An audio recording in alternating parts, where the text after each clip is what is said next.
El libro de los Hechos, capítulo 2, versículo 1, dice la bendita palabra del Señor. Cuando llegó el día de Pentecostés, estaban todos unánimes juntos, y de repente vino del cielo un estruendo como de un viento recio que soplaba, el cual llenó toda la casa donde estaban sentados, y se les aparecieron lenguas repartidas como de fuego, asentándose sobre cada uno de ellos. Y fueron todos llenos del Espíritu Santo, y comenzaron a hablar en otras lenguas, según el Espíritu les daba que hablasen. Moraban entonces en Jerusalén judíos, varones piadosos de todas las naciones bajo el cielo. Y hecho este estruendo, se juntó la multitud, y estaban confusos, porque cada uno les oía hablar en su propia lengua. Y estando atónitos y maravillados, diciendo: Mirad, ¿no son galileos todos estos que hablan? ¿Cómo pues les oímos hablar nosotros, cada uno, en nuestra lengua en la que hemos nacido? Partos, medos, elamitas, y los que habitamos en Mesopotamia, en Judea, en Capadocia, en el Ponto y en Asia, en Frigia y Panfilia, en Egipto y en las regiones de África, más allá de Cirene, y romanos aquí residentes, tanto judíos como prosélitos, cretenses, árabes. Les oímos hablar en nuestras lenguas las maravillas de Dios, y estaban todos atónitos y perplejos, diciéndose unos a otros: ¿qué quiere decir esto? Mas otros, burlándose, decían: están llenos de mosto. Libro de los Hechos, capítulo 2, versículo 1 al versículo 13, en versión Reina Valera 1960. Muy buenos días tengan ustedes. Una vez más, bienvenidos a este espacio, bajo la sombra del Omnipotente. Bien, quiero detenerme por un momento específicamente en este versículo 3 del capítulo 2 de los Hechos, donde se nos dice que se les aparecieron lenguas repartidas como de fuego, asentándose sobre cada uno de ellos. Y pues por las escrituras nosotros sabemos que el fuego es una figura muy conocida de la presencia de Dios por su espíritu, y que está muy relacionada con esta escena, como ya lo hemos visto. Dice que se les aparecieron lenguas repartidas como de fuego, que no es otra cosa más que símbolo de la misma presencia del Señor allí. Así que está la profecía de Juan el Bautista, cuando habló sobre el Mesías, cuando habló sobre Jesús. Él dijo lo siguiente por allá en Mateo 3:11. Él dijo: Él os bautizará en Espíritu Santo y fuego. Es decir, el bautismo que Juan el Bautista practicaba era para arrepentimiento, era prácticamente la preparación para la venida del bautismo en el Espíritu Santo. Es decir, él está preparando a la gente para que cuando Cristo viniese estuvieran listos para recibirle. Ese era el trabajo de Juan.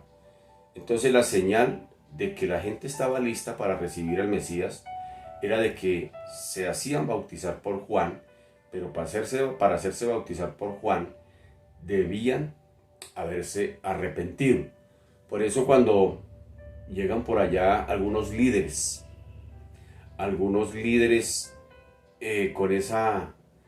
con ese deseo de ver qué era lo que estaba pasando, el mismo Juan les dice, y usted ya conoce la expresión que Juan les da, dice: ¿quién les enseñó a ustedes a huir de la ira venidera, generación de víboras? y se está refiriendo a los líderes religiosos del entonces, todos los fariseos, los saduceos, los escribas, el Sanedrín, todos ellos que fueron a ver qué era lo que estaba ocurriendo allá con tantas multitudes que Juan estaba bautizando. Y estos no iban propiamente a bautizarse porque no estaban dispuestos a arrepentirse como era el requisito que les estaba hablando Juan. Sin embargo, Juan dice: los que se bauticen hoy con este espíritu de arrepentimiento, con esta actitud de arrepentimiento, yo los bautizo en agua como la señal de que se han arrepentido y de que están listos para cuando venga el Mesías. Era una señal que tenía él. Sin embargo, él da la claridad y dice: pero detrás de mí viene uno que yo no soy digno de desatar la correa del zapato. Es decir, queriéndole decir que él no es digno de bautizarlo. Sin embargo, él dice: pero él los va a bautizar a ustedes con Espíritu Santo y fuego. Es decir, les da la claridad. Dice: yo los voy a bautizar, simplemente yo los voy a dejar listos, los voy a dejar preparados. Pero no me miren a mí, miren al que viene detrás de mí. Es lo que les está queriendo decir Juan. Y él los va a bautizar no solamente con Espíritu Santo, sino además con fuego. Es decir, queriendo decir que para ese arrepentimiento, pues prácticamente, o sea, que el bautismo de Juan únicamente producía arrepentimiento, un requisito. Era algo externo que ellos tenían que hacer. Sin embargo, cuando viniese Jesús, los que creyesen en Jesús, no solamente serían bautizados en agua, sino que además serían sellados. Por eso dice por allá Efesios, Pablo dice: los que han oído el Evangelio, los que lo han creído, fueron sellados con el Espíritu Santo de la promesa. Así que fuego, pues en la Biblia nos habla de la presencia del Señor, de las manifestaciones del Espíritu Santo, es decir, la presencia del Señor por medio del Espíritu Santo, cuando se manifiesta. Pero también el fuego en la Biblia, en las Escrituras, es también símbolo de condenación. Por eso dice que el Señor no solamente amor, sino que también es fuego consumidor. Entonces fuego es símbolo también de condenación en los casos de los que se rebeldizan contra Dios. Pero no hay contradicción entre esos usos aparentemente contradictorios, porque uno diría: pero al fin, que fuego, presencia de Dios para revestir, para animar, para alentar, para consolar, para capacitar, sino que también fuego para lanzar juicios. ¿Será que hay una contradicción ahí? Pues no los hay. Aparentemente pareciera una contradicción, pero no los hay, porque si se piensa que el fuego puede significar la manifestación de la gloria de Dios, que será prácticamente la máxima bendición, como bien lo explicábamos hace unos días atrás, pues a quienes se sometan a él, a quienes crean en él, a quienes estén dispuestos a rendir su voluntad a la voluntad del Padre. Entonces, cuando venimos desde esa intención o con esa premisa: Señor, como fuego, no como fuego no me condenes, sino como fuego quema lo que no está bien en mí, es decir, ese fuego que quema, que quita lo que no es de Dios. Y cuando el Señor se manifiesta en su gloria a través de ese fuego, cuando nos sometemos al Señor desde esa intención, pues el fuego de Dios, digámoslo así, se convierte en una bendición.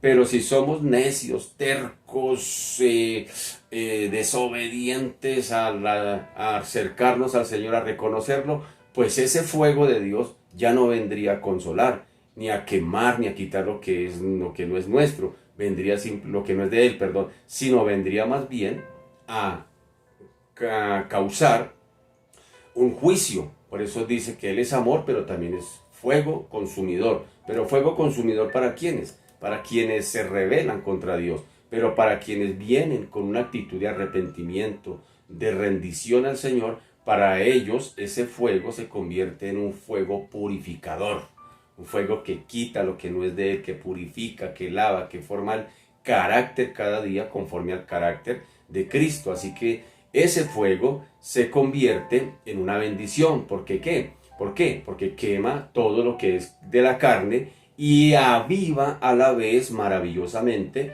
todo lo que es del Espíritu. Entonces mire qué bonito cuando nosotros nos rendimos a ese símbolo del Señor como fuego, porque por un lado quema lo que no es de Él, pero por otro lado aviva su espíritu en nosotros. Entonces mire que a veces cuando nosotros decimos, por ejemplo, al Señor cosas como esta: Señor, lléname o avívame, pues hermano, estamos orando mal, porque lléname y avívame, y el Señor a veces nos mira y nos dice, pero ya estás lleno de carne, estás lleno de carnalidad por todo lado. ¿Cómo te voy a llenar? Porque por un lado el Señor no comparte su gloria con nadie, ¿sí me voy a entender?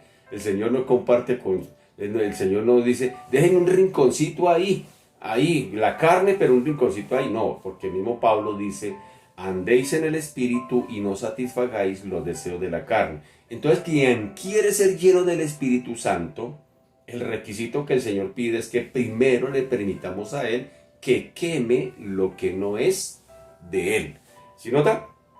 Entonces no es solamente decir, lléname Señor, lléname, lléname. No, primero tenemos que desocupar la casa de todo aquello que no es de Él, permitir que Él mismo lo queme con su fuego purificador. No en este caso no es fuego consumidor, sino purificador, que quita, que quema lo que no es de Él, pero a la vez empieza a avivar lo que es de Él dentro de nosotros. Entonces mire qué maravilloso. Pero si somos necios, tercos, rebeldes contra el Señor, ese fuego del Señor no vendría a purificar, sino vendría más bien a condenar, vendría más bien a justiciar aquello que como fuego consumidor, vendría más bien a destruir lo que no es de Él, pero vendría en una condición de juicio. ¿Para quién? Para el rebelde. Pero para aquel que se rinde al Señor, ese fuego de Dios se convierte en una bendición, por lo que acabo de explicar. Así que, mientras que la misma gloria divina significa la perdición del rebelde que nunca se sometió a la visión de la obra de Dios, los dos sentidos se destacan. Es decir, se destacan por allá en Isaías, donde él habla de los pecadores, acerca de la condición del fuego del Señor para ellos. Dice Isaías por allá 33:14, dice, los pecadores se asombran en Sión, espanto sobrecogió a los hipócritas. ¿Quién de nosotros morará con el fuego consumidor? ¿Sí nota? Ese fuego consumidor no es para los creyentes. Para los creyentes es el fuego purificador. ¿Sí me hago entender? El fuego purificador es para aquellos que hemos creído en Cristo, que nos rendimos a Cristo cada día, que rendimos nuestra voluntad a la voluntad de Cristo cada día. Para Él, la expresión de la presencia de Dios como símbolo del fuego es para purificar, pero a la vez que purifica, quita lo que no es de Él, a la vez, ya como lo expliqué, aviva lo que es de Él. Pero para el que es rebelde, para el pecador, para el que no quiere nada con Dios, ese fuego se convierte en fuego consumidor. Entonces, si nota, hay que hacer esas dos diferencias. Entonces, ¿quién de nosotros, dice Isaías, morará con el fuego consumidor? ¿Quién de nosotros habitará con las llamas eternas? El que camina en justicia, ¿sí nota? El que camina en justicia y habla lo recto, el que aborrece la ganancia de violencias, el que sacude sus manos para no recibir cohecho, el que tapa sus oídos para no oír propuestas sanguinarias, el que cierra sus ojos para no ver cosa mala. Este habitará en las alturas, fortaleza de roca será su lugar de refugio, se le dará su pan, y sus aguas serán seguras. Tus ojos verán al rey en su hermosura, verán la tierra que está lejos. ¿Eso para quiénes? ¿Quiénes podemos habitar dentro del fuego de Dios como símbolo? Nosotros, quienes nos hemos arrepentido, porque ese fuego, una vez más, ese fuego, sí, por supuesto, que debe quemar lo que no es de Él, porque todos los días nos contaminamos. Por eso el Señor le lava los pies allá a los discípulos como símbolo y cuando Pedro dice, láveme Señor todo, dice, no, los que están lavados no necesitan sino lavarse los pies. Y todos los días necesitamos venir al Señor para que queme todas esas cosas con las cuales nos contaminamos por el hecho de caminar durante o entre este mundo contaminado, infectado, caído por el pecado. Querramos que no, de alguna u otra manera pues nos infectamos del pecado y necesitamos venir al Señor todos los días para que queme, para que definitivamente quite lo que no es de Él y para que avive esa llama del Espíritu en nosotros cada día. Pero para quienes no quieren reconocer a Cristo, este fuego consumidor, este fuego, no pueden vivir bajo el fuego de Dios porque el fuego se les convierte en fuego consumidor, donde dice por allá inclusive que el fuego nunca apagará y que el gusano nunca muere, el fuego eterno, hablando por allá del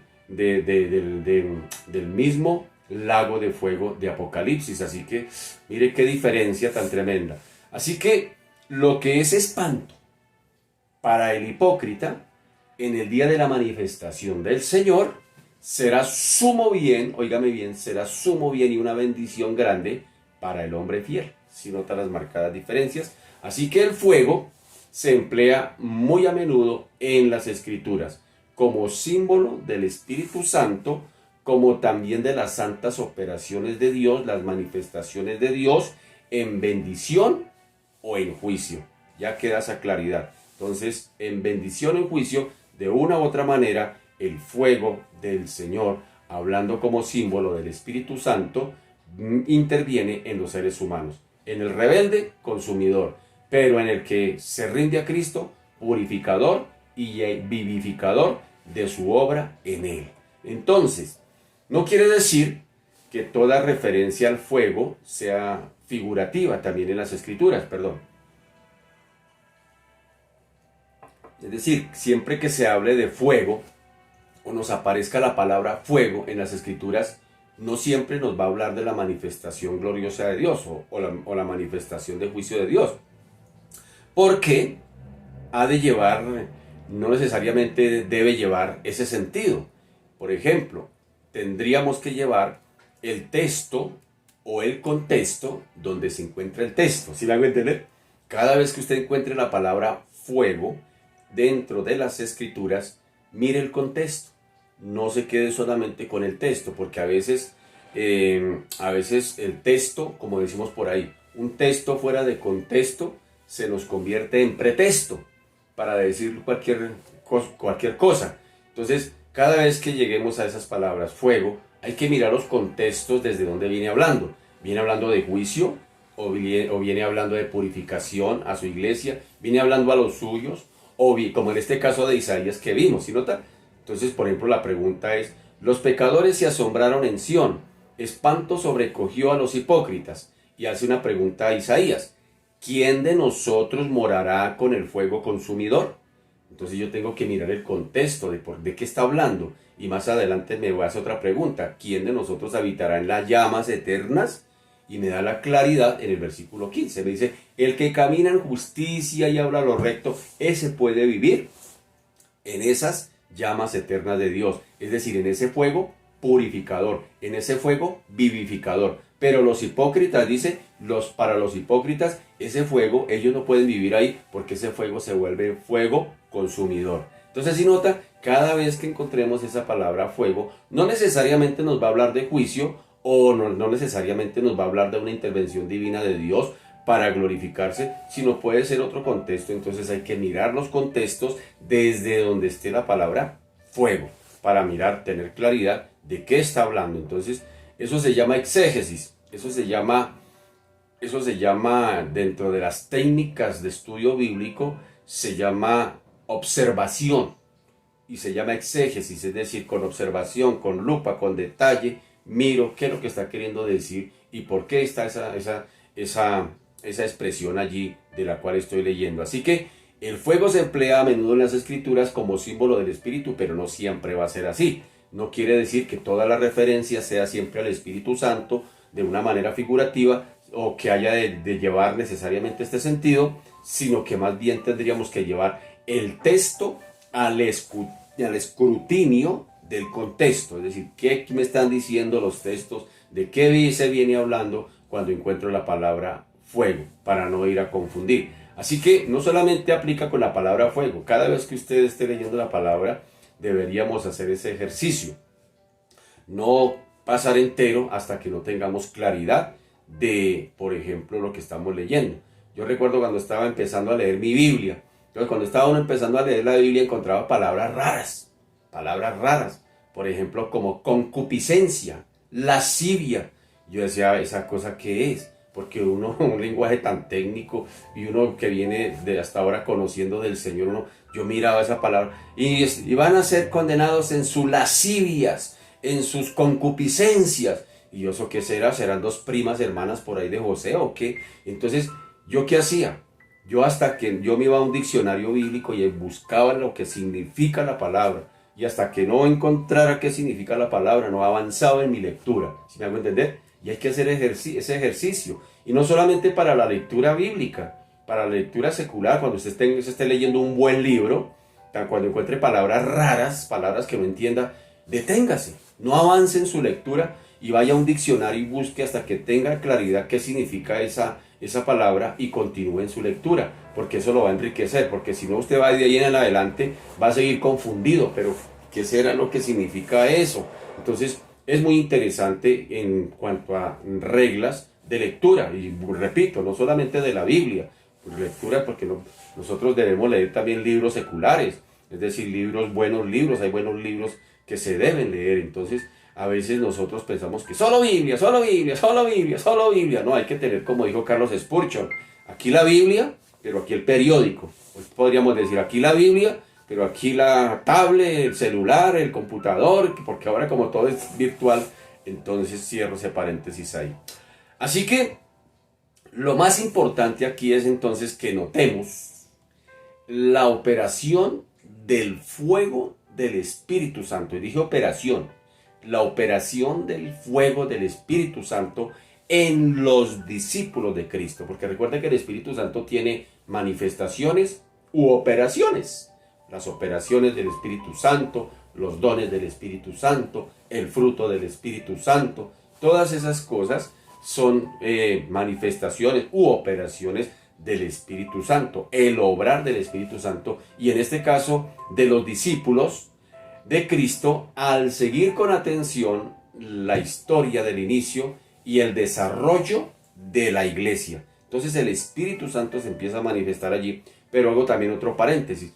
Cada vez que el Espíritu Santo se manifieste o el Señor se manifieste, como decíamos el domingo en nuestra predicación, a una persona, cuando le muestra lo que Él está, quién es Él, lo que está por hacer, lo que está sucediendo, cuando le muestra no es para entretenerlo, ni distraerlo, ni arrullarlo, ni informarlo. Cuando le muestra algo es porque lo quiere involucrar en el lugar donde está, para usarlo para llevar a cabo lo que el Señor se propone hacer a través de aquel a quien le muestra sus manifestaciones, digamos, o sea, le manifiesta o le muestra lo que Él está por hacer. ¿Sí me hago entender? Porque a veces nosotros somos muy olímpicos, decimos, Señor, háblame, Señor, háblame, Señor, habla. ¿Para qué quiere que el Señor le hable? Pregunte, ¿para qué quiere que el Señor le hable? El Señor no le va a hablar simplemente porque usted le pidió que le hablara. De hecho, lo que es en la oración y en la lectura o en el estudio bíblico, cada vez que el Señor, usted y yo venimos a la palabra o al estudio bíblico, cada vez que usted encuentra algo allí que como que, uy, eso no estaba ahí, como que lo entendió, hermano querido, párele bola, decía alguien por ahí, porque eso es sencillamente una manifestación de Dios, porque quiere involucrarlo a usted a que tome una decisión de obediencia en aquello que el Señor le está mostrando. ¿Sí me hago entender? Cada vez que venimos a nuestras Biblias, cada vez que venimos a la oración, nuestra intención, más que esperar que el Señor nos hable y nos responda y nos diga, nuestra intención debe ser, ¿qué debo hacer yo? ¿Qué me va a decir el Señor hoy y qué tengo que hacer en obediencia? ¿Sí me hago entender? Así es como funciona. Alguien dijo por ahí que el 50% de la respuesta a nuestras oraciones está en nosotros mismos. Es decir, nosotros mismos ya tenemos parte de esa respuesta. El Señor trabaja, voy a decirlo de esta manera, aunque no es, pero el Señor trabaja prácticamente en equipo con nosotros. El Señor simplemente nos dice qué hay que hacer y usted va y lo hace. ¿Sí me hago entender? Eso es la oración. Eso es la oración. Cuando usted viene a la oración, usted simplemente el Señor, mira esta situación con mi marido, mira esta situación con mi marido, cámbialo, transfórmalo, ilumínalo, elimínalo, haz algo, Señor. Sencillamente el Señor empieza a mostrarle a usted por la palabra y el Espíritu qué es lo que tiene que hacer para que su marido cambie. ¿Sí me hago entender? Eso es la oración. El Señor no es mágico ni que ya se lo va a cambiar, no. Algo tiene que hacer. Entonces usted, mujer, esposa, si está orando por su marido, dígale al Señor qué tiene que hacer usted. ¿Qué tiene que hacer usted? Tal vez no le lava las medias, no le tiene la comidita a tiempo. ¿Por qué no le tiene? Es que me la paso todo el día en la iglesia orando y clamando. No, hermano querido, hay que ser equilibrados. Hay que ser equilibrados porque hay mujeres que se la pasan todo el día en la iglesia y la casa descuidada y después dicen que el marido se buscó otra. No, hermano querido, es que hay que tener las cosas en orden. Entonces, el Espíritu Santo, cuando viene allí, es precisamente para eso, para quemar y decirle, Señor, quema lo que no es mío. Yo, Señor, quiero ver respuestas en lo que te estoy pidiendo, pero no las veo. ¿Será que hay un estorbo en mí? Porque hay estorbos a las oraciones y el pecado es uno de los estorbos más grandes de nuestras oraciones. El estorbo a las oraciones está el egoísmo, el egocentrismo, el orgullo, el chisme, el pecado. Todo eso se convierte en estorbo para no ver respuestas de Dios. Así que primeramente deberíamos revisar qué hay entre nosotros que necesita ser quemado por el Espíritu para que ahora sí el Espíritu nos avive a una relación gloriosa con nuestro Señor. ¿Sí me hago entender? Así es como funciona, hermano. La vida cristiana es práctica. No es ritualismo, ni religiosidades, ni nada de esas cosas. Es la práctica, es la vida misma, hermano. Que ahora la llevamos simplemente que le hemos entregado nuestro timón de nuestra vida a Cristo para que nos dirija cómo es que hay que hacer. ¿Cómo es que hay que hacer? Buscar al Señor un día a la vez para poderlo seguir un paso a la vez. De eso se trata la vida cristiana. Yo por lo menos la veo así, yo no me la complico tanto. Bien, hablemos de otro elemento especial que a usted le va a parecer aquí extraño. Y se conoce como la glosolalia. La glosolalia. La glosolalia no es una nueva hermana que llegó el domingo a la iglesia. No. Verso 4 y verso 6 y verso 8 y verso 11 nos dice: y fueron todos llenos del Espíritu Santo y comenzaron a hablar en otras lenguas, según el Espíritu les daba que hablasen. Y hecho este estruendo se juntó la multitud y estaban confusos porque cada uno les oía hablar en su propia lengua. Y estaban atónitos y maravillados, diciendo: mirad, ¿no son galileos todos estos que hablan? ¿Cómo pues les oímos nosotros hablar cada uno en nuestra lengua en la que hemos nacido? Cretenses y árabes, les oímos hablar en nuestras lenguas las maravillas de Dios. Versículo 11 lo repito: cretenses y árabes, les oímos hablar en nuestras lenguas las maravillas de Dios. ¿Y quiénes están dando esa expresión? Extranjeros que están ahí en la reunión del día del Pentecostés. Así que aquí pues vamos a pisar un terreno un poquito delicado, un poquito difícil, pues se trata de un fenómeno espiritual que trasciende el uso normal de la razón, lo que dificulta de alguna manera ese análisis, porque hasta el día de hoy es cuestión a veces inclusive hasta de debate, pero aquí no quiero debatir, aquí simplemente quiero explicar, y bastará que notemos aquí que el hablar con lenguas en el día del Pentecostés, allí, estoy hablando del Pentecostés, estoy hablando de allá, en el día del Pentecostés, constituyó una de las señales de que Dios había intervenido. Es lo que está pasando allí. La importancia de la señal en sí, óigame bien, la importancia de la señal como tal de hablar en lenguas allí, depende de las circunstancias y de la labor que se realiza juntamente con ella. Entonces a veces no basta por sí sola para probar la presencia de Dios, ¿sí me hago entender?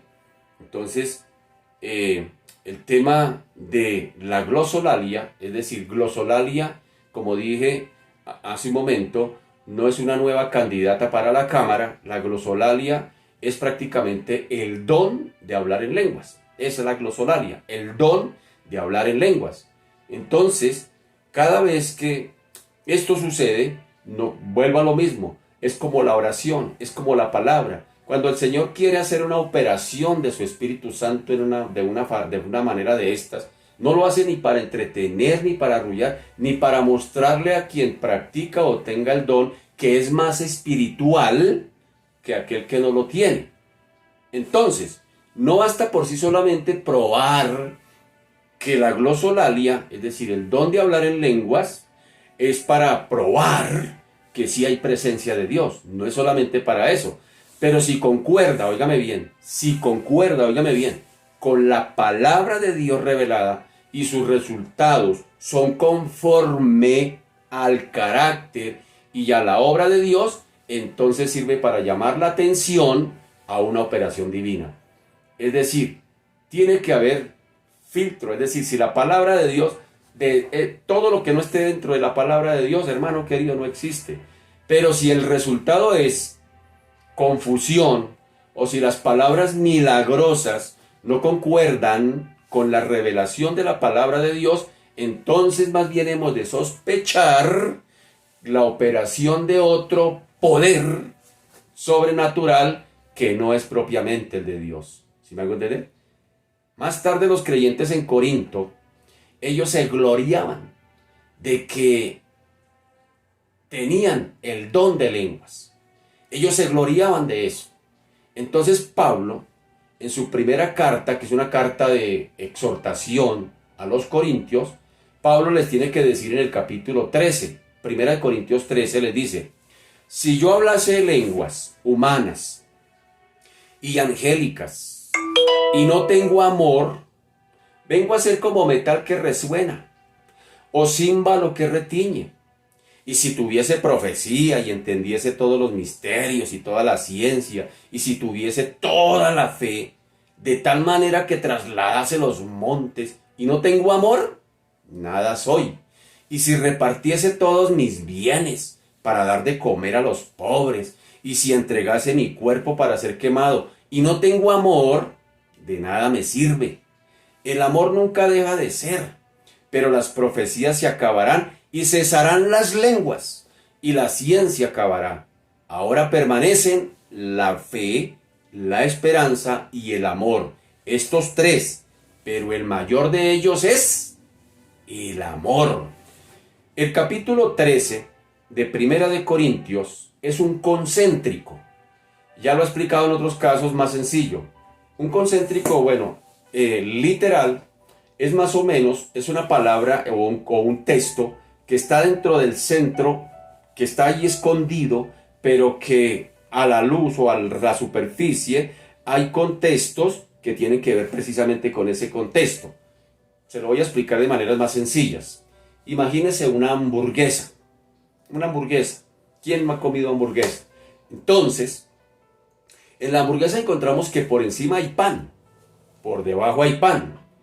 Pero lo que hace realmente interesante a la hamburguesa no es propiamente el pan. Lo que hace interesante a la hamburguesa es lo que está dentro de la hamburguesa. La carne, la lechuga, el tomate, el queso, todo lo que se le echa allí. Ese es el concéntrico. Entonces, eso es lo realmente importante de la hamburguesa. Entonces, el capítulo 13 de Primera de Corintios viene a ser como la carne, la cebollita, el quesito, la lechuga, todo lo que hace interesante a la hamburguesa. Y arriba nos encontramos con el capítulo 12 y después nos encontramos con el capítulo 14. Es decir, el capítulo 13 está dentro del capítulo 12 y dentro del capítulo 14. En el centro está el capítulo 13, porque en el capítulo 14 de Primera de Corintios me habla precisamente de la glosolalia, del don de hablar en lenguas, y en el capítulo 12 me viene hablando de los dones espirituales, pero en el 13 Pablo mete este sándwich allí, Pablo mete allí este concéntrico y dice: si yo hablo lenguas y no tengo amor, vengo a ser como metal que resuena o címbalo que retiñe. O si tuviese dones de profecía y entendiese los misterios, la ciencia, pues de nada me sirve si no tengo amor.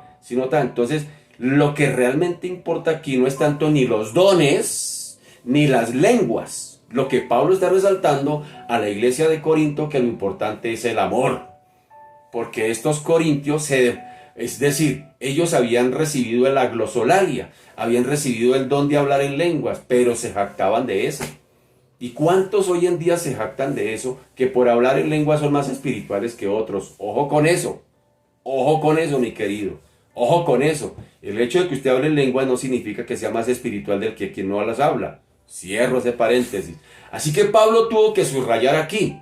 Pablo tuvo que subrayar la importancia muy superior de la edificación por medio de la palabra de Dios, y les dice en el versículo 6, así que quisiera que todos vosotros hablaseis lenguas, pero más que profeticéis, porque mayor es el que profetiza que el que habla en lenguas, a no ser que las interprete, para que la iglesia reciba edificación.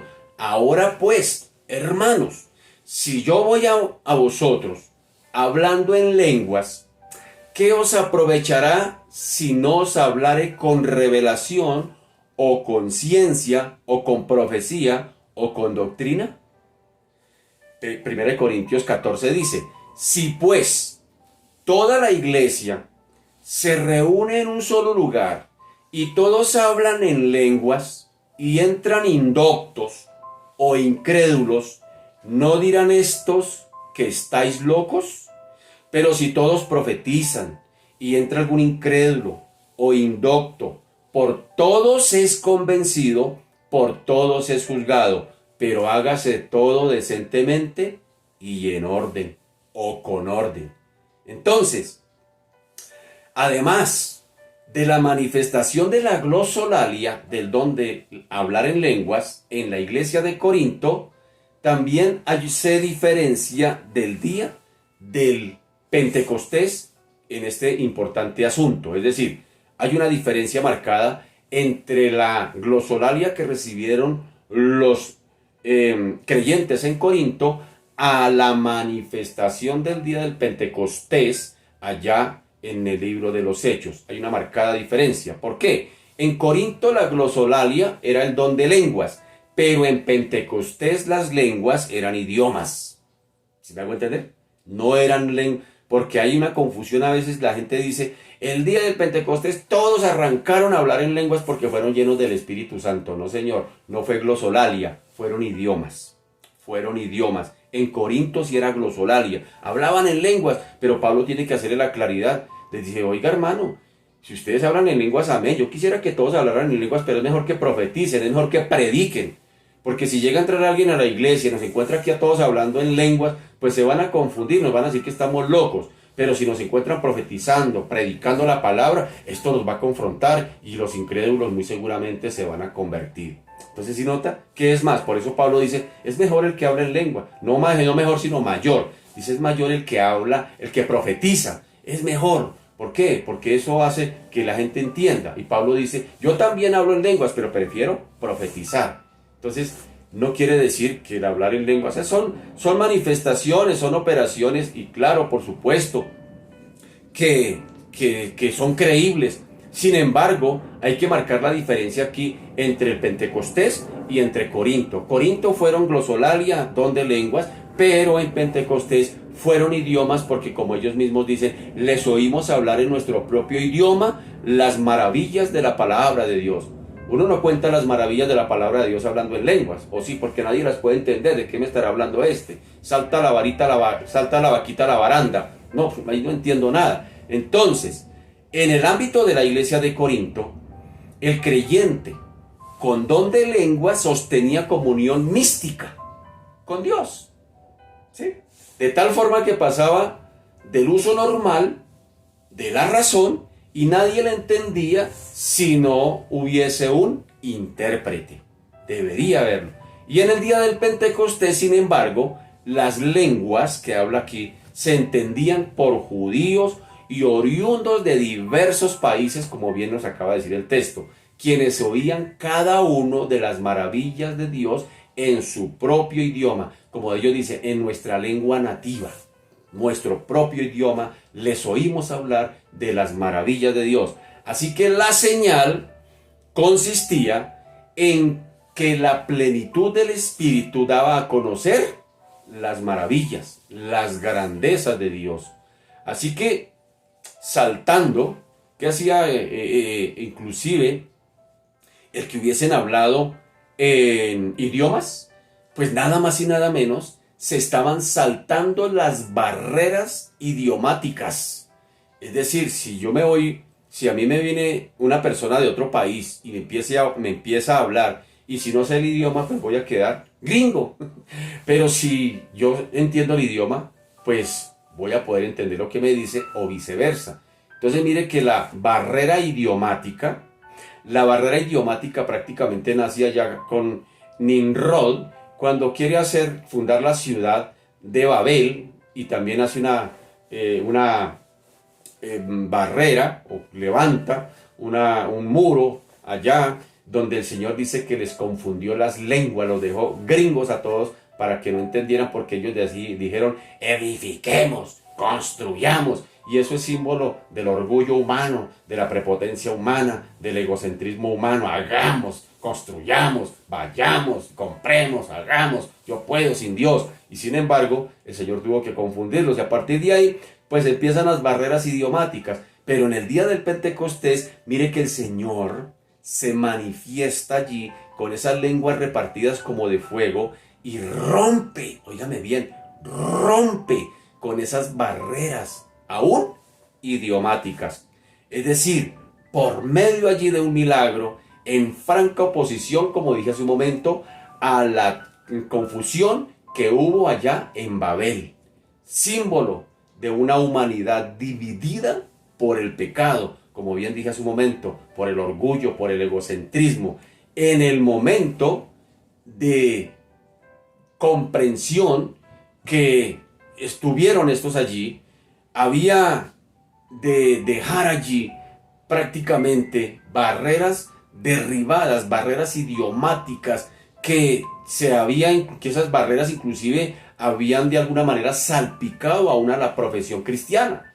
Había barreras entre ellos. Judíos y samaritanos no nos podemos ver, sino entonces cosas de ese tipo, y el Señor tiene que venir a romper barreras sociales, políticas, religiosas, de esclavitud. Por eso Pablo más adelante: en Cristo ya no hay judío ni griego, en Cristo ya no hay blanco ni negrito, en Cristo ya no hay hombre ni mujer, en Cristo ya no hay esclavo ni libre. Es decir, en Cristo ya somos una sola, porque el Evangelio trae ese agregado. El Evangelio todo el mundo lo puede entender. Rompe las barreras idiomáticas, rompe las barreras sociales. El Evangelio rompe cualquier barrera, hermano querido. Eso es lo interesante del Evangelio. En el Evangelio ya no hay barreras. En el Evangelio hay un solo Espíritu, un solo Señor, un solo bautismo, una sola fe, y ese se llama Jesucristo. Así que el día del Pentecostés queda allí como señal de Dios, por medio de la plenitud del Espíritu, que hará por fin que todos los hombres redimidos entiendan y nos entendamos. ¿Y hoy me hago entender? Con esa manifestación del Espíritu Santo, el Señor lo que está mostrando es que ahora todos los seres humanos, todos los redimidos, todos los que hemos llegado a Cristo, ahora entendemos lo que Cristo quiere decirnos, pero también nos entendemos entre nosotros lo que Cristo quiere decirnos. ¿Sí hago entender? Por eso dice que somos un cuerpo. Es decir, el Señor nos hizo no solamente dependientes de Él, sino también interdependientes entre unos y otros. Por eso dice el escritor de Hebreos: no dejen de congregarse como algunos tienen por costumbre. Sencillamente, ¿por qué? Porque yo necesito de las falencias de pero necesito de las fortalezas de y somos así, somos un cuerpo. Y por eso por allá Pablo dice también que los miembros del cuerpo más o menos nobles son los de mayor importancia. Hago un ejemplo: el dedito pequeño del pie, ese dedito pequeño del pie, ese dedito que es feíto, que a veces no tiene ni uña, que usted lo mira y dice, ese dedito tan feo, que hacía ese dedo tan feo, y lo esconde, ese dedito del pie, ese dedito chiquito del pie, ¿sabía usted que ese dedito es el que nos mantiene de pie?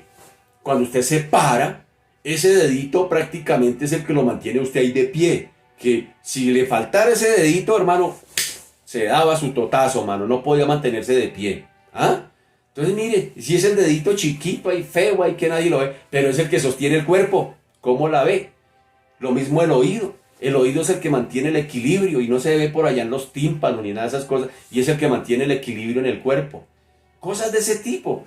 Hay unos órganos, hermano, los pelos en la nariz no es por gratis, hermano, es para prevenirnos de muchas cosas. Las cejas, las pestañas, eso no están ahí porque porque sí. Cada miembro dentro del cuerpo el Señor lo colocó con una función. Hablando del cuerpo físico, como cada miembro del cuerpo el Señor lo puso dentro del cuerpo de Cristo, lo puso también con una función. Todos somos tan importantes y todos ejercemos una función. El problema es que ahora el cuerpo el día de hoy funciona desmembrado.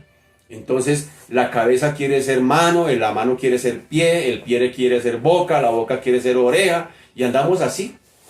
Entonces muchas veces dentro del cuerpo no nos encontramos haciendo las funciones para las cuales Dios nos diseñó. ¿Sí me hago entender? Dentro del cuerpo, hablando espiritualmente, del cuerpo de Cristo. Entonces a veces, no es que yo estoy aquí porque a mí me gusta estar aquí. No, el Señor no nos pone a hacer algo porque nos guste o porque nos sintamos cómodos. Es porque Él ve que ahí es donde Él quiere ponernos a ser útiles, funcionales y que demos frutos. ¿Sí me hago entender? Entonces mire que deberíamos revisar por un lado eso, si tal vez lo que estamos haciendo fue lo que el Señor nos mandó a hacer, o simplemente lo hacemos porque me gusta, o porque me siento cómodo, o porque simplemente quiero estar ahí, o porque había una vacante, un vacío y tocaba ir a llenarlo ahí. No, mi querido, tenemos que revisar eso, porque si el ojo se pone a hablar, pues no va a poder traer beneficio al cuerpo. Eso hay que revisarlo por un lado. Y por otro lado, como miembros del cuerpo somos útiles dentro del cuerpo. Es decir, no podemos andar como ruedas sueltas. Usted cuando va a algún lugar, usted va con todo su cuerpo.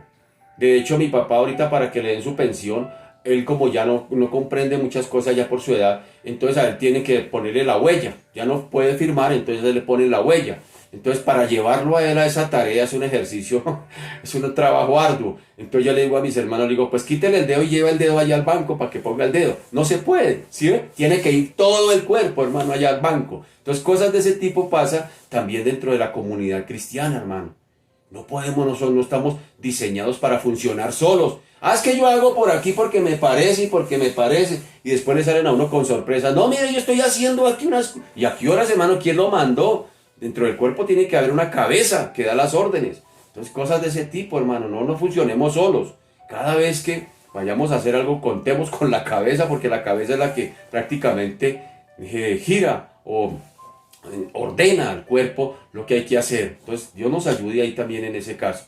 Bueno, hablando un poquito del bautismo y la plenitud. Dije bautismo y plenitud. Del bautismo y la plenitud del Espíritu. Versículo 14 dice, entonces Pedro, poniéndose en pie con los 11, alzó la voz y les habló diciendo, varones judíos y todos los que habitáis en Jerusalén, esto os sea notorio y oíd mis palabras.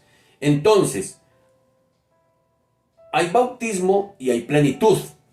El bautismo del Espíritu, sin duda alguna, Jesús mismo, el gran maestro, hizo referencia a este gran suceso que estamos estudiando. Es decir, cuando avisó a los apóstoles, Juan, el Señor, dice, mas vosotros seréis bautizados con el Espíritu Santo dentro de no muchos días, según dice el libro de los Hechos, capítulo 1, en el versículo 5. Él avisó a los apóstoles. Él les dijo, les conviene que me vaya, y cuando yo me vaya vendrá el otro Consolador. Y antes de ascender al Padre, el Señor les dio indicaciones a estos de que no se fueran hasta que no viniese la manifestación del Espíritu Santo. Les dijo que iban a ser bautizados con el Espíritu Santo dentro de no muchos días. ¿Cuántos días transcurrieron desde la ascensión del Señor a la manifestación del Espíritu Santo en el día del Pentecostés, sucedieron 10 días nomás. 10 días. Entonces, confirmando así el Señor allí la profecía de la cual había hablado Juan el Bautista, cuando estaba allí en el río Jordán bautizando, y que hemos tenido también la ocasión de notar ya varias veces. Aparte de estas dos referencias, pues no se nos habla más del bautismo en el Espíritu o del Espíritu Santo, aparte de Primera de Corintios, capítulo 12, versículo 12, o por mejor, capítulo 12, 12 y 13. Es decir, allí, aparte de eso, Pablo explica la diversidad de los dones, es decir, la manifestación del Espíritu Santo en los dones del capítulo 12 y la glosolalia del capítulo 14, perdón, pero también, como decíamos, del concéntrico del capítulo 13.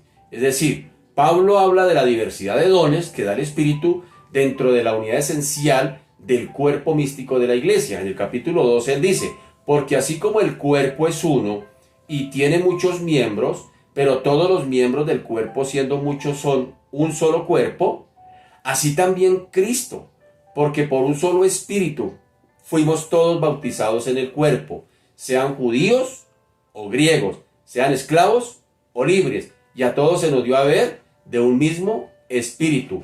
¿Pero qué está diciendo aquí? Está hablando de la palabra bautismo, dice, porque por un solo Espíritu fuimos todos bautizados en el cuerpo. ¿Y dónde más aparece la palabra bautismo? Allá en el libro de los Hechos, capítulo 1, versículo 5. Mas vosotros seréis bautizados con el Espíritu Santo dentro de no muchos días. ¿Qué quiere decir eso? Que no se encuentran más referencias acerca del bautismo o de ese bautismo del Espíritu Santo en toda la Biblia, aparte de esas dos. Aparte de estas dos referencias, no se habla más del bautismo del Espíritu Santo. Es decir, 1 Corintios 12, versículo 12 y capítulo 13, donde Pablo explica, capítulo 14, donde Pablo explica eso.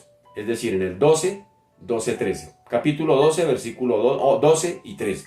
Capítulo 12, versículo 12 y 13. Allí se habla del bautismo. Entonces, no hay más textos que nos hablen de ese bautismo. Y aprendemos aquí que nuestra unión espiritual con Cristo, con el cuerpo de Cristo, surge precisamente de ese bautismo en un solo espíritu, señalando así prácticamente la parte de cada verdadero creyente o que cada creyente tiene con el gran cuerpo de Cristo, con el gran nacimiento de la iglesia desde el día del Pentecostés. Él les está diciendo allí en el Pentecostés, ese día serán bautizados dentro de no muchos días. ¿Quiénes serían bautizados? Quienes estaban allí en ese aposento alto orando, clamando. Y a partir de allí, estos serían bautizados en el Espíritu, es decir, revestidos del Espíritu, para comenzar la tarea de la iglesia naciente, pero no solamente la iglesia naciente, sino la iglesia creciente. Es decir, a partir de ahí se iría a desarrollar. Es la manifestación de esa unión espiritual allí con el cuerpo de Cristo que surge dentro de ese bautismo en un solo espíritu, como lo explica el apóstol Pablo acá, porque por un solo espíritu fuimos todos bautizados. ¿Cuántos? Todos bautizados en un cuerpo, sean judíos o griegos, sean esclavos o libres, y a todos se nos dio a beber de un mismo espíritu. ¿Sí me hago entender? Así que Pablo está explicando esto acá, que ahora ese bautismo en el Espíritu nos hace partícipes en un cuerpo con Cristo, y que señala allí la parte que cada verdadero creyente tiene en el gran acontecimiento del nacimiento de la iglesia, allá en el Pentecostés, y que en el crecimiento de la iglesia hasta el día de hoy, de la cual usted y yo hoy somos partícipes. Si hemos creído en Cristo, si hemos oído el Evangelio, si lo hemos creído, hemos sido sellados con el Espíritu Santo. Pero no hemos de confundir estos términos, es decir, el bautismo hace posible la plenitud espiritual de todos los miembros del cuerpo, Pero estos podrán admitir en sus vidas, óigame bien, elementos que entristezcan al espíritu, en cuyo caso no habrá manifestación espiritual. Es decir, voy a repetir eso. Es decir, el bautismo hace posible la plenitud de todos los miembros del cuerpo de Cristo. El bautismo es decir, la manifestación, el bautismo, la manifestación externa del Espíritu es la condición interna que hay en el creyente. Es decir, un creyente, un hijo de Dios, una persona realmente espiritual, se conoce más por la manifestación del Espíritu Santo en cuanto al fruto, más que por la operación del Espíritu Santo místico de los que a veces queremos nosotros tener. Entonces, ¿qué hombre tan espiritual porque habló en lenguas? No, preferiblemente mirar el fruto del Espíritu. Hay paz, hay fe, hay benignidad, hay amor, hay templanza, hay dominio propio en ese creyente. Ese es un ser espiritual. Esa es una persona llena del Espíritu Santo. Esa es una persona donde la manifestación, esa es una persona plena, digámoslo así, una persona plena del Espíritu Santo, una persona plena del Espíritu Santo es aquella que ha sido bautizada con el Espíritu Santo. Y una persona que ha sido bautizada con el Espíritu Santo se evidencia más por el fruto que por la manifestación operante del Espíritu. ¿Sí me hago entender? Y lo pongo con todo respeto, lo pongo aquí en el tablero prácticamente. Es decir, es más interesante una persona que se evidencia el fruto del Espíritu Santo, un creyente que evidencia externamente el fruto del Espíritu Santo, que se ve paz, amor, benignidad, paciencia, bondad, templanza, fe en Él, que una persona que habla en lenguas. No quiere decir que una persona que hable en lenguas no quiere decir que tenga la plenitud del Espíritu Santo, por supuesto, yo respeto eso. Pero para mí es más interesante, para mí es más importante una persona que evidencie con el fruto, que se le vea claramente que está plena del Espíritu Santo. Hay más plenitud del Espíritu Santo en el fruto que en la manifestación del Espíritu inclusive. Yo conozco mucha gente que habla en lenguas, pero de fruto, graves. De fruto, graves. Entonces, mire que es más interesante para poder tener esa claridad, que el fruto se evidencie. Una persona llena del Espíritu Santo, una persona plena, con plenitud del Espíritu, es aquella que se evidencia, que evidencia el fruto, que se le ve, que hay amor, que hay paz en ella, que hay benignidad, que hay templanza, refleja las características. Cuando Pablo está hablando a los Gálatas, no les dice, hablen en lenguas y no satisfagáis los deseos de la carne. No, el Pablo no está diciendo eso en Gálatas. No está diciendo, hablen en lenguas y no satisfagan los deseos de la carne. Pablo está diciendo, andad en el Espíritu y no satisfagáis los deseos de la carne. Y dice, porque las obras de la carne son más las manifestaciones, más las obras del Espíritu son, el fruto del Espíritu es, y da una listica. Entonces, una persona realmente espiritual, un creyente realmente espiritual, un hombre de Dios, una mujer de Dios realmente, es aquel que evidencia externamente esas características del fruto del Espíritu Santo. Sin querer decir que el hablar en lengua no quiere decir que no sea espiritual, por supuesto, pero son manifestaciones. El problema es con cuál de las dos me quiero quedar. Hay gente que anhela hablar en lenguas, pero todavía no pueden perdonar. ¿Se acuerdan que dijimos que el fuego viene y purifica, pero que el fuego aviva? Entonces yo quiero hablar en lenguas, pero no perdona. Todavía le gusta el chisme, todavía es envidioso, todavía tiene cositas por ahí, pero quiere hablar en lenguas. No, señor. No, señor. El fuego del Espíritu Santo viene y quema lo que no es de Dios para avivar lo que es de Él. Eso hace en el creyente. Y de ahí, pues, si Él quiere, si a Él le place, lo hará y lo pondrá a usted a hablar en lenguas, hermano. Y amén por eso. Amén, hermano, si lo hace. Pero eso no transforma a nadie. son manifestaciones, son momentos. Y tampoco el Señor se los da porque quiere entretenerlo a usted. Simplemente algo quiere hacer el Señor en usted, por eso lo pone a hablar así. Sin embargo, no debemos descuidar de que es más importante el fruto que la manifestación. El fruto que la manifestación. Hoy desafortunadamente todo el mundo busca es eso. Las cosas externas, el que tiemble, el que vengan calores, el que vengan cosas de ese tipo y lo boten al piso y le gustan cosas de ese tipo. Hermano querido, pues ¿quién le quita lo bailado a usted? Y se lo respeto. Pero hermano, para mí es más importante, hermano, evidenciar el fruto del Espíritu. El fruto del Espíritu. Lo que el Señor va haciendo cada día en nosotros con su cincel. Lo que el Señor va plasmando en nosotros, hermano. Eso es lo más interesante. Es lo que, por eso el Señor, una persona llena del Espíritu es una persona que evidencia el fruto, el fruto. Yo lo mido por eso. Yo personalmente mido a una persona más por el fruto, más por lo que veo que por lo que hace. Puede que hable en lenguas, pero como ya dije hace un momento, hermano, hay gente que habla en lenguas, pero yo lo respeto, hermano. Yo dejo eso ahí, hermano querido. Cada uno mirará cómo lo sopesa allí. Entonces, en sentido de que Pablo está hablando de la manifestación de la plenitud del Espíritu Santo, pero Pablo exhorta allí a los efesios y les dice, en sentido negativo les dice, no contristéis al Espíritu Santo de Dios, con el cual fuisteis sellados. ¿Sí nota? Para el día de la redención. Eso dice Pablo en Efesios 4:30.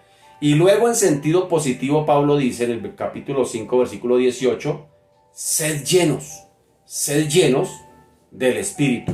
Así que la provisión para esta plenitud se ha hecho ya. Pero los cauces por donde fluye ese poder allí podrán quedar obstruidos y cada creyente es responsable. Es decir, para dejar libre curso a la potencia de Dios por los medios que las Escrituras indican. La recepción del Espíritu Santo coincide con el momento de la entrega de la fe en Cristo. Óigame lo que estoy diciendo. La recepción del Espíritu Santo coincide con el momento de la entrega en fe a Cristo. El Señor no da el Espíritu por medida. Él no da el Espíritu por medida. No es que, venga, le doy por cuotas. No, mi querido. Yo personalmente lo creo, como lo dice aquí, allá donde dice, lo prueban y lo reprueban los siguientes textos. Con la Biblia le digo, hermano querido, que la recepción del Espíritu Santo coincide con el momento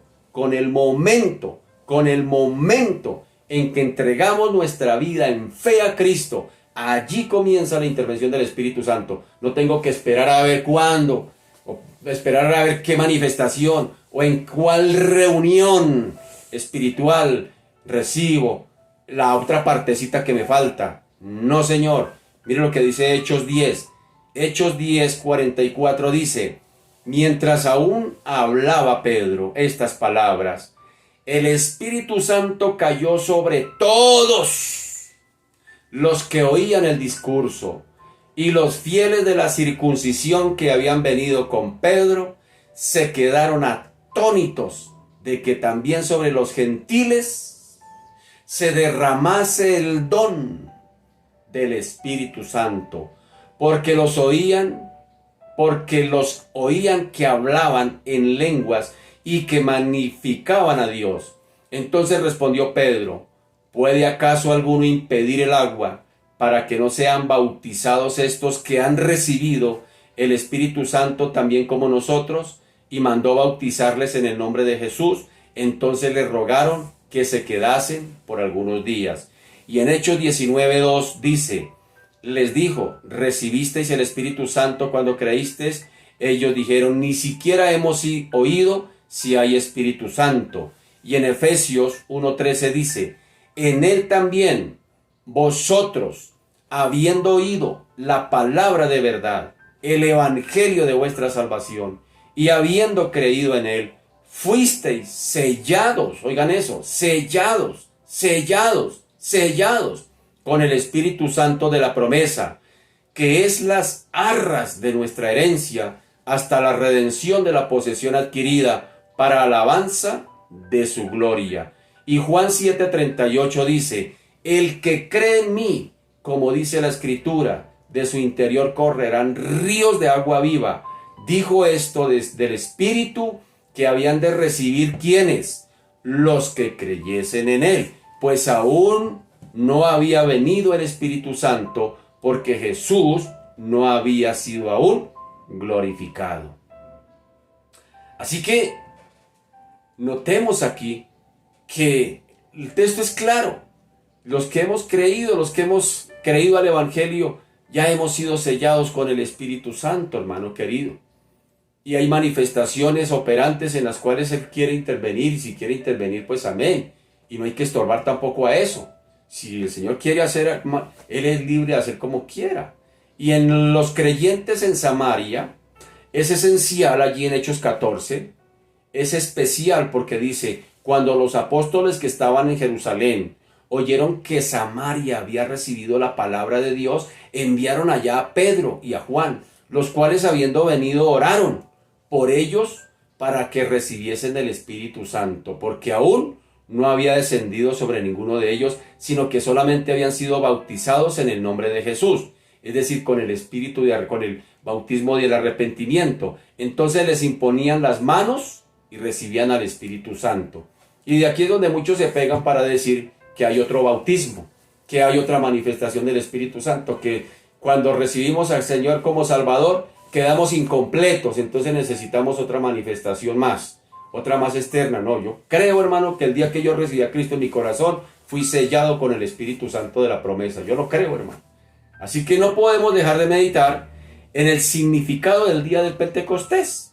Pues si bien el Padre, quien obra predominantemente en el Antiguo Testamento, y su unigénito Hijo, quien lleva a cabo la obra de la redención durante su misión aquí en la tierra, ahora es el Espíritu Santo quien testifica de Cristo en el mundo, siendo prácticamente su representante aquí en la tierra y el que hace efectiva la obra de la cruz. El mismo Señor Jesucristo fue claro y dijo, el Espíritu Santo cuando venga, Él dará testimonio de mí, Él testificará de mí, Él es el que hace efectiva la obra de la cruz en los corazones humanos, es el que trae la convicción de pecado, de justicia y juicio en nuestros corazones, y es el que nos hace nacer de nuevo, y es el que nos ayuda a crecer en Cristo, y es el que nos guía a toda verdad todos los días.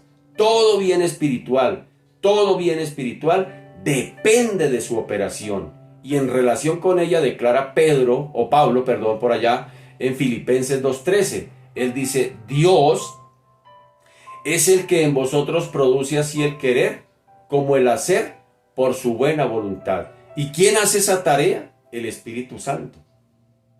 ¿Quién me invitó esta mañana a orar? El Espíritu Santo.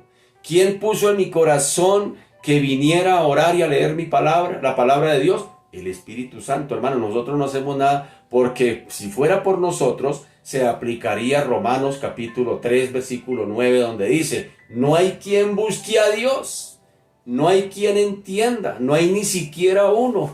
Si fuera por nosotros, hermano querido, no estaríamos aquí, estaríamos durmiendo hasta las 10 de la madrugada.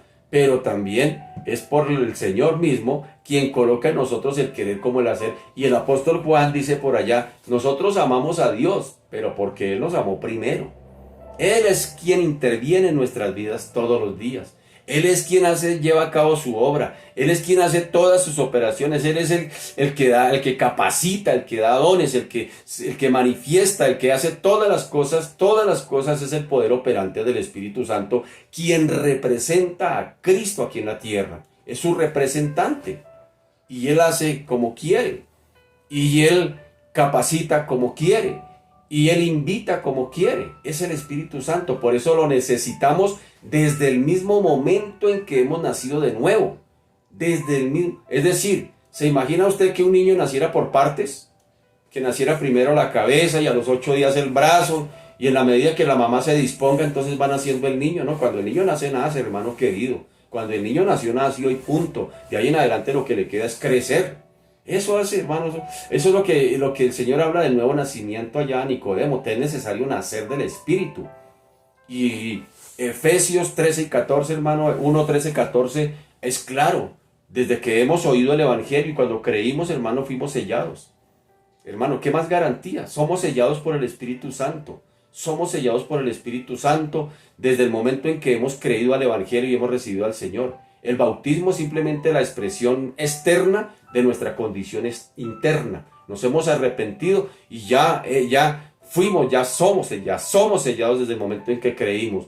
El bautismo no me sella con el Espíritu Santo. El bautismo lo que hace es, lo que estoy haciendo es una manifestación pública de mi fe, de que me he arrepentido ante personas, ante testigos de que realmente he creído en Cristo. Eso es lo que hace el bautismo. Él no me trae salvación, simplemente es una evidencia, una manifestación de obediencia pública de mi condición interna, de mi arrepentimiento a Cristo, de que lo he recibido, de que he sido sellado por el Espíritu Santo desde el momento en que he creído en Él.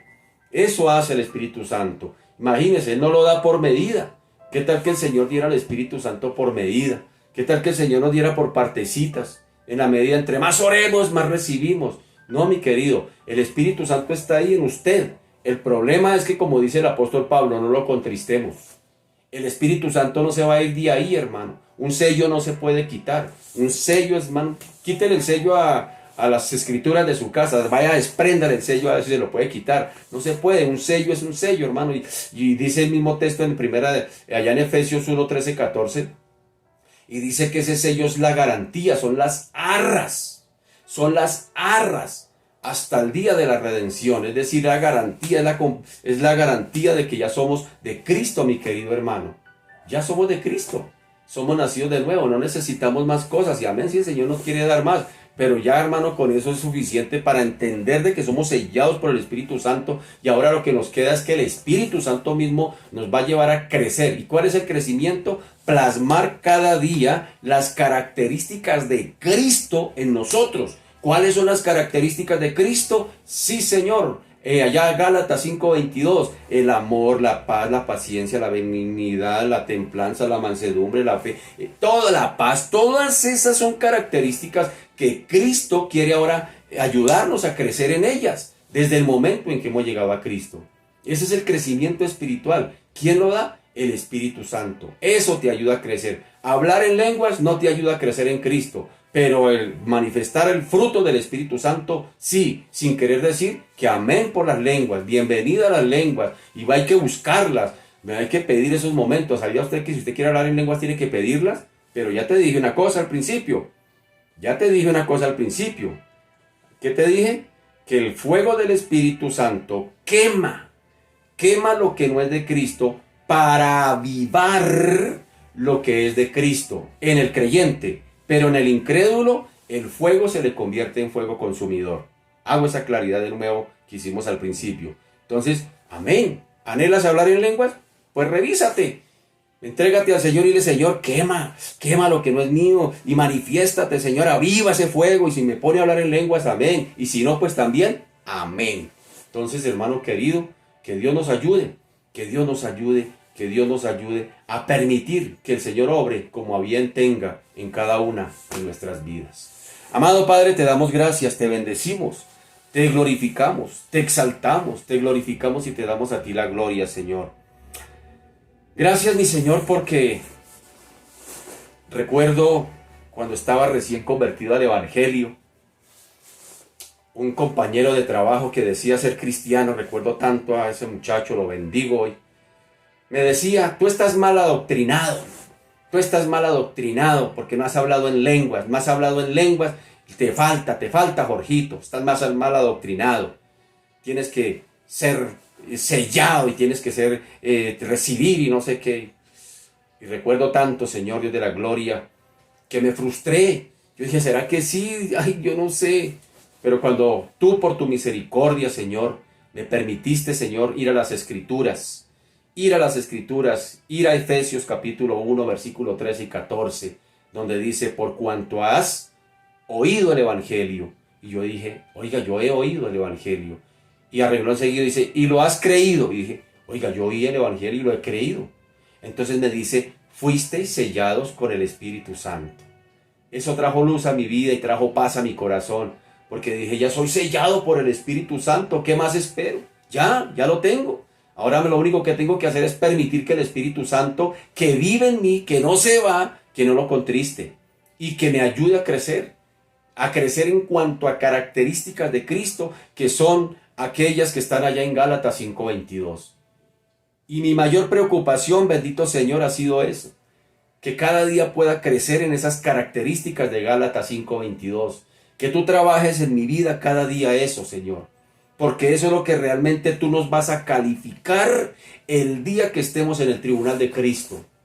Allá nos van a calificar el fundamento sobre el cual hemos edificado. Allá nos van a preguntar si hablamos en lengua, si no hablamos. Allá nos van a preguntar y nos van a calificar es cuánto nos parecemos a Cristo, cuánto de Cristo llevamos en nuestro carácter. Eso es lo que se nos va a calificar.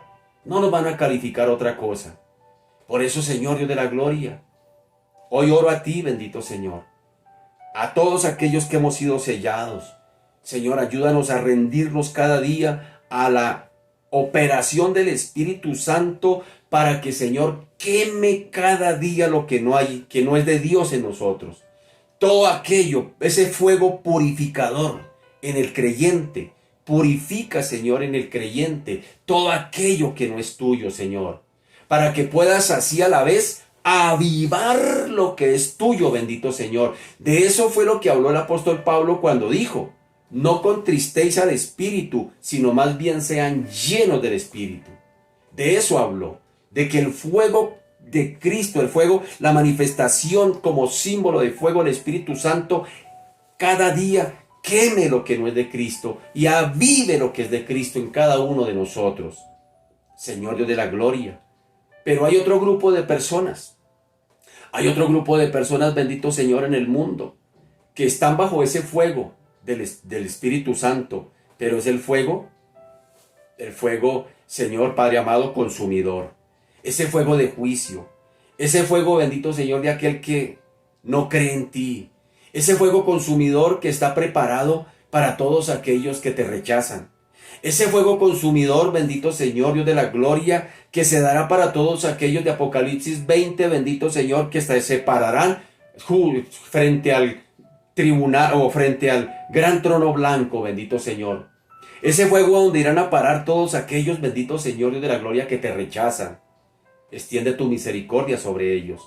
Y oramos a ti, Señor Dios de la gloria, porque como iglesia prediquemos el Evangelio, porque la necesidad de Efesios 1 dice, Señor, todos aquellos que han oído el Evangelio, que lo han oído, por eso necesitamos predicar el Evangelio. Los que han oído el Evangelio y los que han creído en él fueron sellados con el Espíritu Santo. Y cada vez que el Espíritu Santo venga en ellos, ya no viene a consumir, ahora viene a purificar y a avivar la obra de Dios en ellos. Por eso, Señor, hoy oramos a ti. Oramos por nosotros para que cada día el fuego del Espíritu, Señor, queme lo que no es tuyo y avive tu obra en nosotros, la obra del Espíritu. Pero también oramos por aquellos que, Señor de la gloria, están, Señor, bajo la ira de Dios. Que están bajo la ira de Dios, Dios de la gloria. Para que, Señor Dios de la gloria, el fuego consumidor de tu juicio, Señor, no los abrace. Oramos por nuestras familias, oramos por nuestros vecinos, oramos por nuestros amigos, oramos por nuestros compañeros de trabajo, bendito Señor.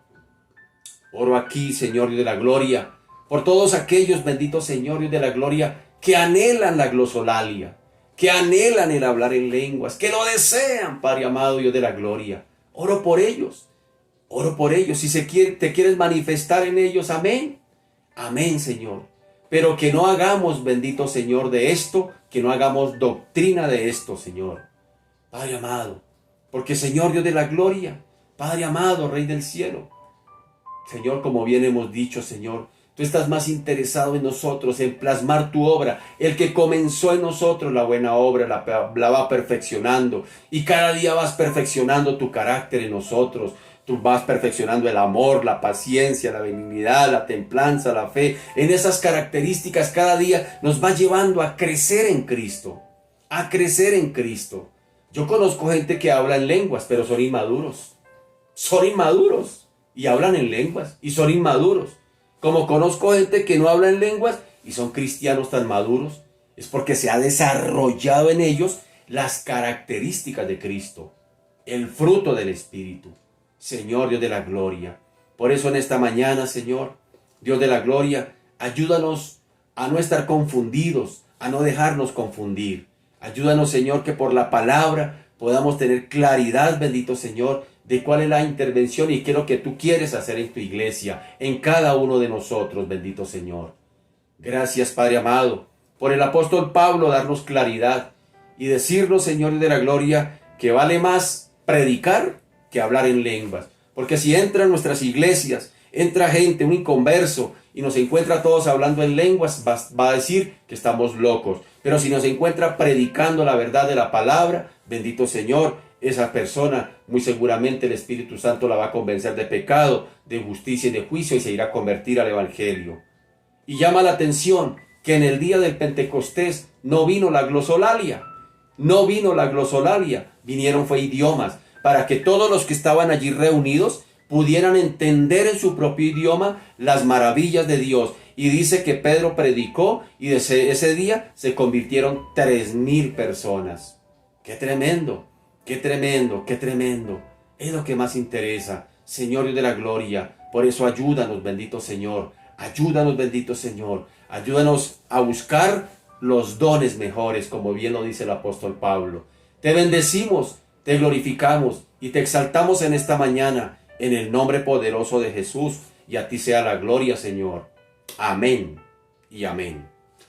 Mis amados, se nos ha ido el tiempo. Que el Señor me les bendiga, que el Señor me les guarde, que tengan un feliz día. La gracia, la misericordia del Señor esté sobre cada uno de ustedes. Un abracito para todos. Chao, mis amados, bendiciones.